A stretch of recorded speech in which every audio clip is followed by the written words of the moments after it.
That's why we have it back now. President Muhammadu Buhari signs anti-money laundering bills into law to counter terrorist financing framework, and the country's anti-money laundering says bills were in tandem with his administration's commitment to fighting corruption.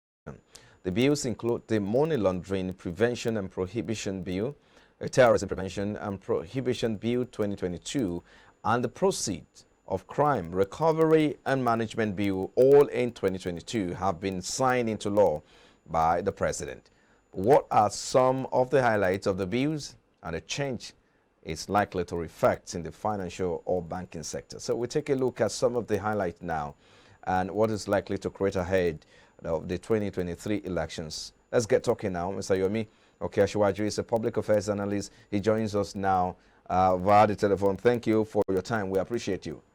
Yeah, good morning. Thanks for having me. Yeah, good morning. So, if you look at the bills, President Buhari signed anti-money laundering bills into law to counter terrorist financing framework. And again, one of the key highlights is that it will counter financing framework and also countries' anti-money laundering, which it says this bill is going to address. So let's begin by explaining what these bills are. I don't know if you've seen them, what the contents are. All right. Thank you once again. The first one is the money laundering, that is Prevention and Prohibition Bill of 2022. Yes, of course, Terrorism Bill 2, Prevention and Prohibition, and the Proceeds of Crime Recovery and Management Bill of 2022. Now, what this bill suggests to a layman is that government is putting in place strong institutions, strong frameworks that will prevent people from carrying out money laundering. Now, one thing is to wait till when the act has been done, then you now come in with punitive measures and all that. Another thing is to put in place machineries that will prevent an act to be perpetrated even in the first place. And I think that is what this money laundering Prevention and Prohibition Bill of 2022 is addressing. And I must commend the President for this. He is trying to strengthen, institutions that will, of course, address one of his key point agenda when he was vying for this position of the president, which is tackling corruption. And of course, you can't tackle corruption without putting such laws like these in place, and that is what this has addressed. Also, the Proceeds of Crime Recovery and Management Bill also addresses what the government, what we should do when the government wants to recover proceeds of of crime. If you remember, when this president came on board in 2015, after his address, and it's one of the key points that he mentioned there was that he is for everybody and not for anybody. We started seeing people, some people who have been involved in some financial, crimes, returning the proceeds of this crime voluntarily. That was done without a subsisting law that addresses that. But this particular law now will, of course, address how it should be done, what should be done with such proceeds. Because you remember that some of these proceeds that were returned, I'm not sure that government was able to give us an account of what they used some of these proceeds for. But with this law that has just been enacted, we can be rest assured that accountability will be guaranteed when proceeds of crime are returned, are recovered. Let's look at it again. There are three major components of this bill. You look at the money laundering itself, which you talk about, which also highlight prevention and prohibition, how to prevent it from even happening.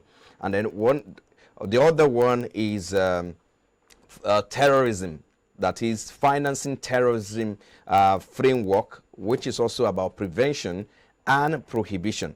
And if you also look at the other side of it is proceed of financial crime, which is about recovery and management you talk about. But again, I want us to narrow down on the prevention and prohibition itself. Well, in the past, we've seen the government fight against or try to promise, okay, they've recovered this, but they've really not dealt with the issue of how to even prevent it and prohibit it as well. We hope that this bill will address them. But let's look at what we need to begin to see in the prevention and prohibition component of this particular bill.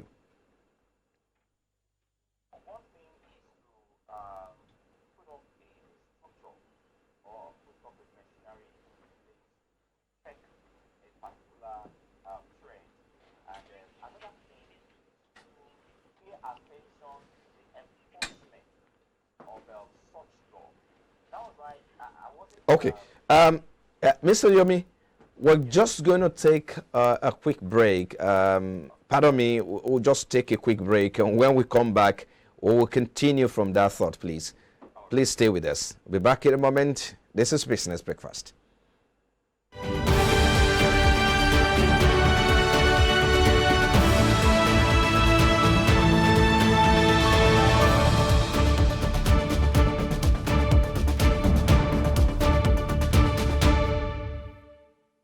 True unripe plantain flour is 100% natural flour gotten from the processing of unripe plantain. It contains no addictive and has a net content of 500 grams. True unripe plantain flour contains vitamin A, B6 and C. It is gluten-free and rich in calcium. Consuming True unripe plantain flour helps to build and strengthen stronger bones and can be a great meal for diabetic patients. It decreases your chances of constipation as it has a high fiber content and provides you with a low-fat diet. Here are some steps to prepare your True unripe plantain flour. Firstly, mix True unripe plantain flour with hot water in a pot and gradually add water till you achieve desired thickness. Place over medium heat and turn very well for 4 to 5 minutes to get the right texture. Mold into a ball and place in a bowl and allow to cool. Serve with your choice of soup. True unripe plantain flour can be eaten with any variety of soup, be it your ofe oha, ofe onugbu, begiri, ewedu, or your miyan kuka. To get your True unripe plantain flour, contact us at 12 Olowera Isheri Road by First Welder bus stop off Omole Phase 2, Olowera, Lagos, Nigeria, or call 070-6663-8213 or 081-6397-4447. Distributors are needed nationwide. The photography business is a very competitive industry. Every year, thousands of talented photo lovers consider turning their passion into a money-making business venture. Especially in a fiercely competitive marketplace like Nigeria, in which it is very easy for anyone to buy a digital camera and call themselves a professional photographer. According to some practitioners, a new photographer who wants a standard studio can start with a budget of 3.5 million naira. However, one can start with a lower budget of about 500,000 to 1 million naira depending on the tools and cost of rent. On the average, the cost of photography equipment is around 294,700.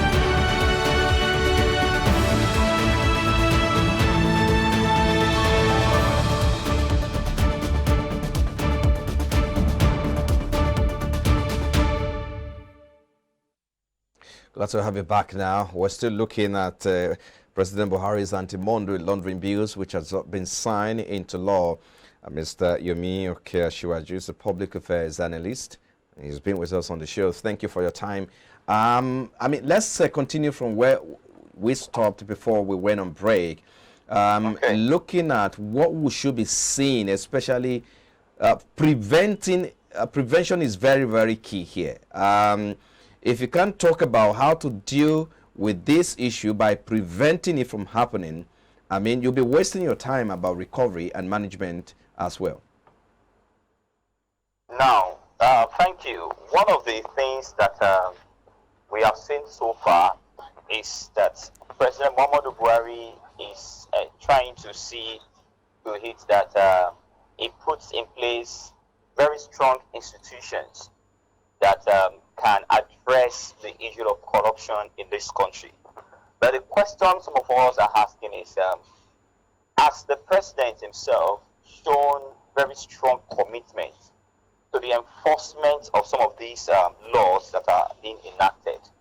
Why are we asking this? Take, for example, you cannot pardon a criminal, somebody that the world has seen to be a corrupt person, of course, by the court's pronouncement.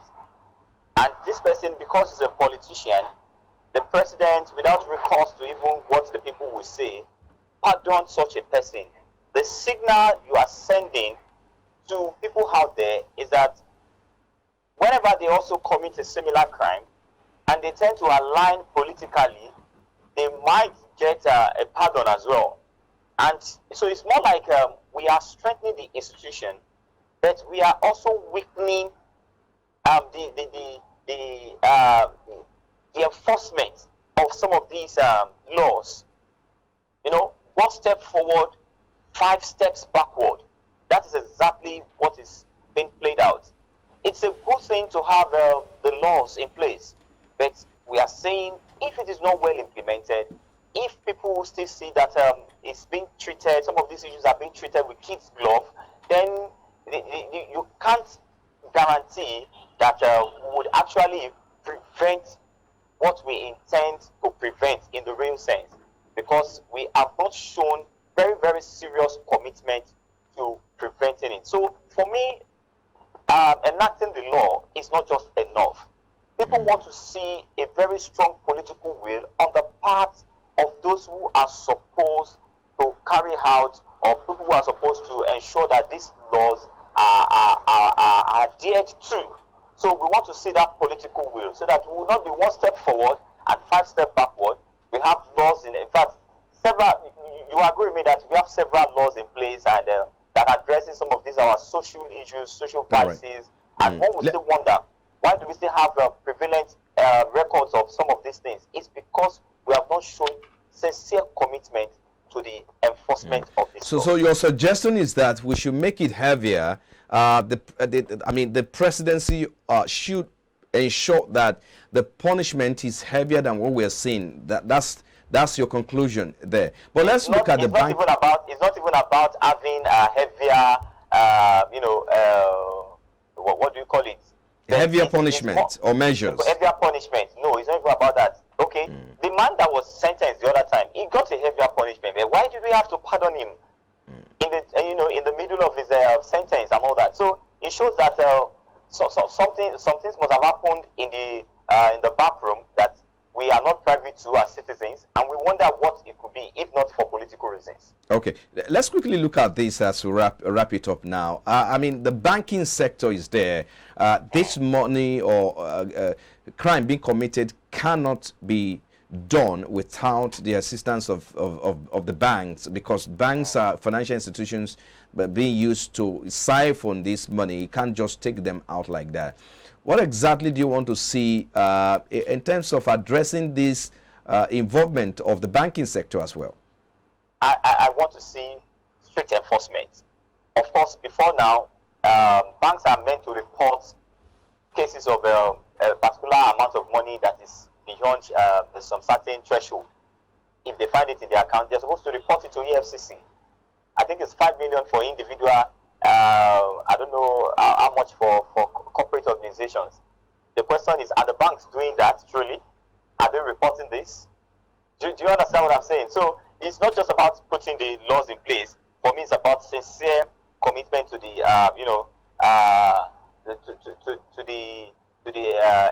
execution of the laws. Let's see that people adhere to it. Let's see that when some people hear, let's make scapegoats out of them. It will send signal to other people who might want to also get involved that, of course, if they should do, they will not be treated lightly. So that is what we want to see. Okay. Yes, you've said, quite a number of issues, but let's look at, irrespective of what we have on ground now, there are those who are saying till tomorrow you're still going to have these financial crimes being committed. EFCC has been there, ICPC is there. forever to do, to oversee some of these issue of financial crime. There are those who are suggesting that perhaps the government should begin to look in the way of firing squad or death sentence, just as is done in the Asian country, where one is caught, the person will be perhaps die by hanging or whatever punishment it is. Do you think it is Nigeria is ripe for that kind of punishment? You see, I'm still saying this. Whether it is death by hanging, whether it is primary squad, what we play out at the end of the day is you will see that nepotism will play out. Now, Mr. Hay will commit the same crime. And when he gets to court, he might probably get a pat at the back and maybe negotiate and get some, what do they call it? I've forgotten the term they use in the court for such. Okay. And he will just get probably a mild sentence. It's all right. You understand? And Mr. B will commit the same crime, but because he does not belong to the right caucus or to the right political group, he would get that stiffer penalty. You understand? So it's more like we choose who to pardon and we choose who to punish. Do you understand? So, and they will use cases of those that they have punished to defend their actions, that truly they are not paying lip service to the execution of the law, or adhering strictly to what the law says. It's all right. We are saying that some people will still be patted at the back. Okay, I think we'll have to just leave it there now. I think we'll have to leave it there. Thank you so much for your time, Mr. Yomi. Okay, Ashwaju is a public affairs analyst. We appreciate your time on Business Breakfast. Thank you so much.